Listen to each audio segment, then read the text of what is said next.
السلام علیکم ورحمۃ اللہ۔ یہ ہم ایک مقام کے اوپر موجود ہیں کہ جس کو آپ کہہ سکتے ہیں کہ تاریخ کے اوراق میں یہ وہ مقام ہے کہ جہاں سے عثمانیوں کے زوال کا سلسلہ شروع ہوا تھا۔ زوال کا یا مناسب لفظ یہ ہوگا کہ ان کے شکستوں کا سلسلہ شروع ہوا تھا۔ آپ سب کے علم میں ہوگا کہ 1529 میں ایک دفعہ عثمانیوں نے یہاں کا محاصرہ کیا تھا اور ان کا جو آخری ٹارگٹ تھا وہ روم تھا، تاکہ وہاں پر وہ قبضہ کرے۔ اور پھر اس کے بعد انہوں نے دوسرا محاصرہ 1683 میں شروع کیا تھا ویانا کا، اور جس کے اندر ان کو پھر شکست ہوئی، جنگ ہوئی تھی اس مقام پر، اور اس مقام پر جنگ کے نتیجے میں ان کو شکست ہوئی۔ تقریباً 8000 سے لے کے 16000 تک لوگ اس میں شہید کر دیے گئے، اور ان کے بھی کئی سارے فوجی اس میں فوت ہو گئے تھے، اور اسی طرح بہت سارے لوگ قیدی ہو گئے تھے 5000 تک۔ تو یہ جو دیوار کے اوپر آپ کو کچھ مجسمے نظر آ رہے ہیں اور اس کا ایک خاص لباس نظر آ رہا ہے، تو یہ اس جو ان کی اتحادی فوج تھی کہ جس کے اندر لیتھوانیا اور پولینڈ اور جرمنی اور آسٹریا کی افواج ہوتی تھی، تو ان کے اس طرح کے لباس ہوتا تھا جو جنگی لباس تھا ان کی فوجیوں کا، اور ان کی یاد میں انہوں نے جو ہے یہ مجسمے بنائے ہیں، اور یہ تاریخ بھی نیچے ایک کالے بورڈ کے اوپر آپ کو لکھی ہوئی نظر آ رہی ہے، جس کو یہ لوگ کہہ رہے ہیں کہ یہ لبریشن فورسز تھی 1683 ایگزیکٹلی وہی تاریخ ہے۔ اور اب انٹرسٹنگلی آج جو ہے 2 جولائی ہے، اور انہوں نے یہاں پر محاصرہ بھی 14 جولائی سے شروع کیا تھا ویانا کا، اور پھر ستمبر میں تقریباً 1.5 مہینے سے 2 مہینے تک انہوں نے یہاں پر محاصرہ کیا، اور پھر ستمبر میں ان کو یہاں پر شکست ہوئی ان اتحادی افواج کے ہاتھوں۔ تو یہ جو علاقہ ہے یہ پورا بڑا تاریخی علاقہ ہے، اور یہ وہ مقام ہے کہ جہاں سے یہ تاریخ ہونا تھی۔ یہ سامنے جو آپ کو چرچ نظر آ رہا ہے، تو یہ اصل میں جو پولینڈ کے بادشاہ تھے جان 3 سوبیسکی، تو ان کی یاد میں انہوں نے یہ ان کے نام پر منسوب کر دیا ہے اس چرچ کو، کیونکہ ان کا اس کے اندر بڑا کردار تھا۔ انہوں نے جو کنگ لیوپولڈ تھے آسٹریا کے، ان کے ساتھ اتحاد کر کے اور ایک مضبوط اتحادی فوج بنائی تھی، اور اس کے اندر پھر کئی ساری دوسری افواج بھی شامل تھی، اور آپ کے علم میں ہے کہ فرانس نے ان کے ساتھ اتحاد سے انکار کر دیا تھا، لیکن اس کے باوجود کچھ 5-6 ممالک تھے کہ جن کے اتحاد سے یہ فوج بنی تھی، اور جس کے نتیجے میں پھر ان کو شکست ہوئی، بہت سارے لوگ قیدی ہوئے، بہت سارے فوجی جو ہے وہ شہید کر دیے گئے عثمانیوں کے، اور پھر اس میں جو ان کے وہ تھے جنرل تھے عثمانیوں کی طرف سے، تو ان کو پھر بعد میں جو ہے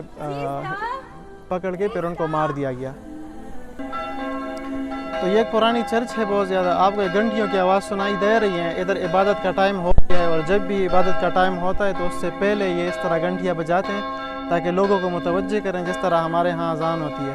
تو یہ ایک قسم کا وہ ہے، اور یہ تاریخی چرچ اس حوالے سے ہے جس طرح میں نے پہلے ذکر کیا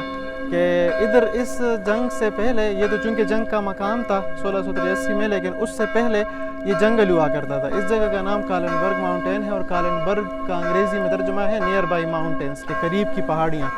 اور اس سے بھی پہلے یہ صرف جنگلات تھے، لیکن بعد میں اس چرچ کو بنایا گیا، اور بعد میں جب انہوں نے ان کو شکست دی عثمانی افواج کو، تو اس کے نتیجے میں پھر چونکہ اس میں پولینڈ کے بادشاہ کا بہت بڑا کردار تھا، تو ان کے نام کے ساتھ انہوں نے یہ منسوب کر دیا، اور اس میں جتنی بھی یہ اہم شخصیات ہیں مشہور، تو ان کے نام جو ہیں ادھر انہوں نے کندہ کیے ہوئے ہیں، اور ساتھ میں انہوں نے اس کے تاریخ بھی لکھی ہے کہ یہ شخصیات کون ہیں، اور اس کے ساتھ جو منسوب تاریخ ہے وہ تاریخ کیا ہے۔ تو یہ دیکھیں، یہ آپ کو ادھر نظر آ رہا ہوگا، یہ لکھا ہوا ہے جان 3 سوبیسکی کنگ وان پولینڈ، کہ یہ جو ہے یہ پولینڈ کے بادشاہ تھے کہ جن کا اس کے اندر بہت اہم کردار تھا۔ اور اس کے ساتھ یہ بائیں طرف آپ کو ایک آسٹریا کے جھنڈے نظر آ رہے ہیں، اور جھنڈوں کے نیچے آپ کو بورڈ نظر آ رہا ہے لکھا ہوا، اور اس بورڈ کے اوپر لکھا ہوا ہے 1683، یعنی یہ وہ ٹائم ہے کہ جب انہوں نے آزادی حاصل کی۔ اس کو یہ لبریشن آرمی کہتے تھے، یا لبریشن فورس، کے جو اس ویانا کی آزادی کے اندر یا عثمانیوں سے آزادی دلوانے کے اندر جن کا اہم کردار تھا۔ یہ کسی ادھر کے جو ان کا جو عالم ہوتا ہے، عیسائی عالم یا پادری، یہ ان کی تصویر ہے کہ جنہوں نے جو ادھر ہوتے تھے اس چرچ کے جو بڑے تھے، اور ان کی یاد میں یہ شاید انہوں نے کوئی مجسمہ بنایا ہے، اور اسی طرح سے جب ان کو 1683 میں عثمانیوں کو یہاں پر ہوئی شکست، اس کے بعد آہستہ آہستہ سے ان سے سارے علاقے چھیننا شروع ہو گئے، اور اس کے بعد چونکہ یہ آئے تھے ادھر، آپ کے علم میں ہوگا کہ وہ آلریڈی ہنگری کے کچھ علاقے انہوں نے قبضہ کیے ہوئے تھے، اور گیور ایک شہر ہے ہنگری کا کہ جہاں سے وہ ان کی افواج ادھر آئی تھیں اور یہاں پر ڈیرے ڈالے تھے اور 2 مہینے کا محاصرہ کیا تھا، جس طرح میں نے پہلے ذکر کیا۔ اور یہ جب ان کو شکست ہوئی تو اس کے بعد ان کو یہ راز ان کے اوپر فاش ہوا، ان کے اتحادی فوج کے اوپر، پولینڈ اور لیتھوینیا اور جرمنی اور جو آسٹریا تھا، ان کے اوپر یہ راز فاش ہوا کہ اتحاد ہی جو ہے وہ بقا کا ذریعہ ہے، اور اس کے بعد انہوں نے باقاعدہ سارے علاقے ایک ایک کر کے ان سے چھیننا شروع کیے، اور کہا یہ جاتا ہے کہ ان کا عثمانیوں کا یہاں پر لینے کا جو پروگرام تھا کہ یہ بہت اہم جگہ ہے، اس کو دل کہا جاتا ہے یورپ کا، تو اس جگہ کو پکڑنے کے اندر وہ سوچ رہے تھے کہ یہاں سے پھر وہ آگے جائیں گے اور اٹلی اور آہستہ آہستہ پورے یورپ پہ اپنا اقتدار قائم کر لیں گے، لیکن یہ ان کو شکست ہوئی، اور پھر جتنے بھی یہاں کے علاقے تھے یورپ کے وہ سارے ان سے واپس چھین لیے گئے آہستہ آہستہ ایک ایک کر کے، جس طرح آپ کے علم میں ہے کہ آدھا ہنگری تھا، پھر بلغاریہ تھا، تو وہ سارے علاقے ان سے واپس چلے گئے، اور 1699 میں پھر انہوں نے ان کے ساتھ ایک معاہدہ کیا عثمانیوں کے ساتھ، یہاں کے بادشاہ نے، کہ وہ کبھی بھی دوبارہ ادھر جو ہے وہ پیش قدمی کی کوشش نہیں کریں گے اور نہ ان علاقوں پہ قبضہ کرنے کی کوشش کریں گے۔ تو یہ بہت اہم جگہ تھی، اس کو پکڑنے کے پیچھے بہت سارے محرکات تھے، ایک تو اس میں کچھ جو ہے وہ مذہبی فیکٹر بھی تھے، اور کچھ مورخین کہتے ہیں کہ یہ کچھ بزنس کے حوالے سے اور کاروبار کے حوالے سے یہ جگہ انتہائی اہم تھی، کیونکہ اگر وہ اس جگہ کو پکڑ لیتے تو وہ تقریباً ان پورے علاقوں کے کاروبار کو کنٹرول کر سکتے تھے، اور ان کا طریقہ کار بھی یہ ہوتا تھا۔ اس جنگ کے اندر کچھ اہم چیزیں تھیں، وہ اہم چیزیں کیا تھیں؟ وہ اہم چیزیں اصل میں ایک تو یہ تھا کہ وہ ادھر آئے تو ادھر انہوں نے ایک دیوار بنائی تھی ارد گرد شہر کے، ایک حصار کے جو ان کو محفوظ رکھتی تھی شہر کو، تو انہوں نے یہ طریقہ کیا تھا عثمانیوں نے کہ انہوں نے ٹنل جو ہے وہ کھودنا شروع کیے، اور پھر اس کے اندر ان کا پروگرام تھا کہ دیوار کے نیچے پہنچ کے وہ ادھر دھماکے کریں گے اور دھماکوں کے ذریعے دیوار گرا کے اوپر سے حملہ کریں گے، لیکن ان کی افواج کو پتہ چل گیا اور انہوں نے ان کو پکڑ کے مارنا شروع کر دیا، اور اس طرح سے ان کا جو ٹنلز کا پروگرام تھا یا سرنگوں کا وہ ناکام ہو گیا، اور ان کو ایک بہت بڑی شکست ہوئی تھی، جس کو یہاں کی تاریخی کتابوں میں بہت زیادہ ہائی لائٹ کیا جاتا ہے کہ جی یہ ایک بہت بڑی جنگ تھی، اور یہ ان کی ایک تاریخی شکست تھی، کیونکہ اس سے پہلے وہ جدھر بھی پیش قدمی کرتے تھے ان جگہوں کو وہ قبضہ کر لیتے تھے اور فتح کرنے میں کامیاب ہو جاتے تھے، اور ادھر بھی پورا اتحاد تو ان کا نہیں تھا، جیسے میں نے شروع میں ذکر کیا کہ فرانس ان کے ساتھ نہیں تھا، اس طرح جو ادھر 2 مختلف قسم کے مذہبی نظریات ہیں، 3 ہیں بلکہ، لیکن 2 زیادہ تر ان علاقوں میں ہیں، پروٹیسٹنٹس اور کیتھولکس، تو پروٹیسٹنٹ زیادہ تر وہ ان کے ساتھ اس چیز کے اندر شامل نہیں تھے، اور باقیوں کا جو کچھ 4 5 یا 6 ملکوں کا آپس میں اتحاد تھا، جنہوں نے اس جگہ کو یا اس ویانا کے ارد گرد جو حصار تھا تو اس کو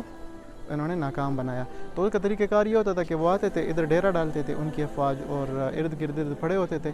اور پھر ادھر سے وہ سارا کچھ جو خوراک کی سپلائی ہوتی تھی یا جو بھی اہم چیزیں ہوتی تھیں وہ ادھر روک دیتے تھے، تو لوگ جو ہے ان کو سختی کے اندر ڈال دیتے تھے، اور کہا یہ جاتا ہے کہ انہوں نے ادھر بھی ایسے کیا، جو 2 مہینے انہوں نے، چونکہ میں نے شروع میں کہا کہ 14 جولائی کو وہ لوگ ادھر آئے تھے، ادھر محاصرہ کیا تھا، اور محاصرے کے اندر انہوں نے 2 مہینے تک ان کا جو خوراک کی سپلائی تھی ارد گرد کے علاقوں سے یا جنگ کے لیے جو ضروری ساز و سامان ہے اس کو روکنے کی ان کا پروگرام تھا، اور انہوں نے یہ کیا، اور کہا یہ جاتا ہے کہ اتنے سخت حالات ادھر آ گئے تھے جو ویانا کے اندر لوگ تھے آسٹریا کے، کہ جو گھیراؤ تھا عثمانیوں کا اس کی وجہ سے خوراک کی سپلائی بند ہو گئی تھی، اور جن لوگوں کو بھوک کی وجہ سے نیند آتی تھی تو ان کا جو مخالف جنریل تھا ان کا جو آسٹریا کے افواج کا، انہوں نے یہ آرڈر جاری کر دیا تھا کہ جو بھی بندہ سوئے اس کو موقع پہ مار دو، کیونکہ یہ ہمارے لیے سروائیول کی جنگ ہے، اور اگر ہم اس موقع پہ اس سخت حالات کے اندر سو جائیں یا اپنے اعصاب جو ہے اس کو ہم کھو جائیں تو پھر ہماری شکست یہاں سے ہی شروع ہو جائے گی. تو اس لیے کہا یہ جاتا ہے کہ گھیراؤ کے دوران جب ساری سپلائی بند ہو گئی تھی تو بہت سخت حالات کے اندر وہ آ گئے تھے, اور پھر اس کے بعد انہوں نے یہ حکم نامہ جاری کیا کہ آپ لوگ ہم ڈٹ کے مقابلہ کریں گے, اور اس دوران جو بھی آپ کو سویا ہوا ملے فوجیوں کو یا جو بھی ان کی بریگیڈ تھی تو ان کو موقع پہ مار دو, کیونکہ ایسے لوگ ہمیں جنگ کے اندر نہیں چاہیے جو سو رہے ہوں سخت حالات کے اندر. تو اس طرح سے انہوں نے یہ جنگ کی, اور پھر اس طرح سے اس کے اندر کئی سارے فیکٹر تھے, جو کمٹمنٹ تھی اور دوسرا اتحاد تھا جو انہوں نے آپس میں کیا, اور پھر اس اتحاد کے نتیجے میں وہ نتیجہ آپ کے سامنے ہے اور وہ تاریخ کے اوراق کے اندر محفوظ ہے.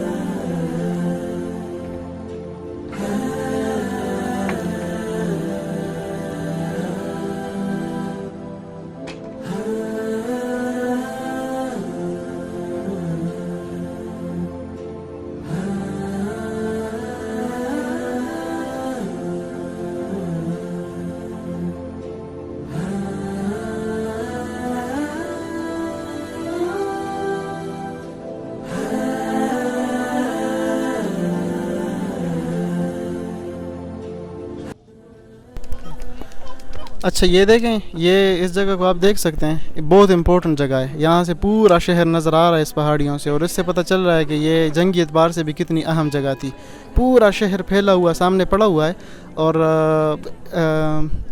ان کو اصل میں تین اطراف سے گھیر دیا گیا تھا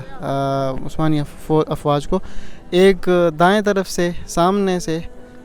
پیچھے سے, سامنے سے, اور بائیں طرف سے. یہ بائیں طرف پہ آپ کو جو وہ نظر آ رہا ہے اس کو دنوبی ریور کہتے ہیں یا دنوبی کینال کہتے ہیں. تو اس طرف سے کچھ افواج آئی تھیں, اور کچھ پیچھے سے آئی تھیں, اور کچھ آگے سے آئی تھیں. تو ان کو تین اطراف سے گھیر دیا گیا تھا, اور پھر ان کے اوپر پے در پہ 4 گھنٹے کے اندر شدید حملے کیے گئے, اور پھر اس کے نتیجے میں ان کو شکست کا سامنا ہوا. تو یہ دونوں اعتبار سے بہت اہم جگہ ہے, جنگی اعتبار سے بھی اور باقی تجارتی اعتبار سے بھی یا کاروباری اعتبار سے بھی.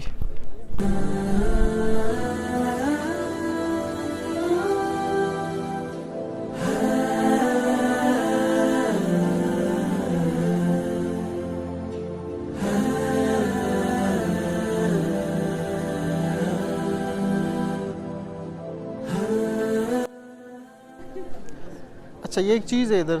تاریخی حوالے سے اہم ہے, یہ انہوں نے ایک یادگار کے طور پر ادھر ایک یہ نوٹ بنایا ہے, یہ لکھا ہوا ہے سووینیر. یہ تاریخ کا کسی کوئی اہم موقع ہو یا ایونٹ ہو اس کے حوالے سے یہ انہوں نے ایک چیز ادھر بنائی ہے, مشین. یہ ایک نوٹ نکلتا ہے یہاں سے, یہ قریب سے اگر آپ دیکھیں,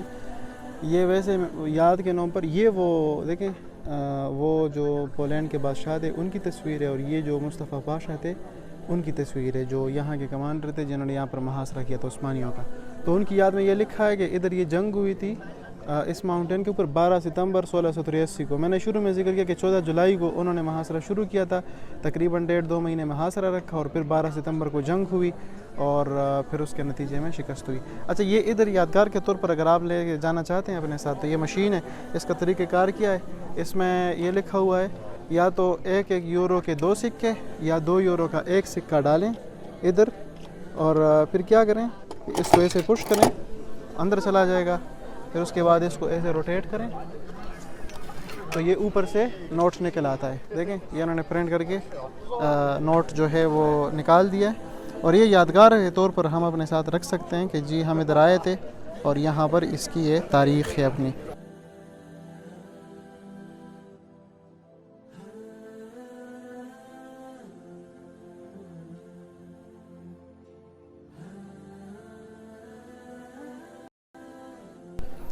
اچھا اس میں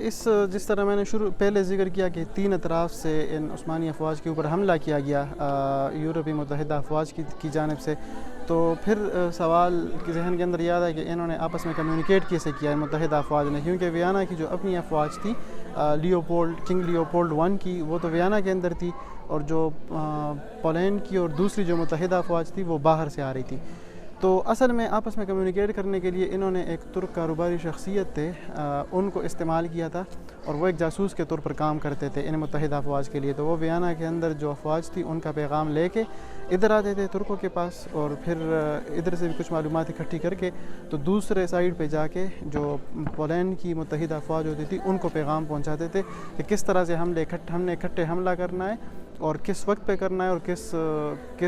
اسٹریٹجی کے ساتھ جانا ہے۔ تو یہ اس کے اندر ایک اہم چیز تھی جو مینشن کرنے کی تھی۔ اور اس کے اندر ایک اور بات تھی کہ اس دور کے اندر 1683 میں ایسا نہیں ہوتا تھا کہ بادشاہ جس طرح ابھی ہمارے دور میں وہ محلوں میں بیٹھے ہوتے ہیں اور کچھ لوگ لڑ رہے ہوتے ہیں، نہیں، اس جنگ کے اندر جو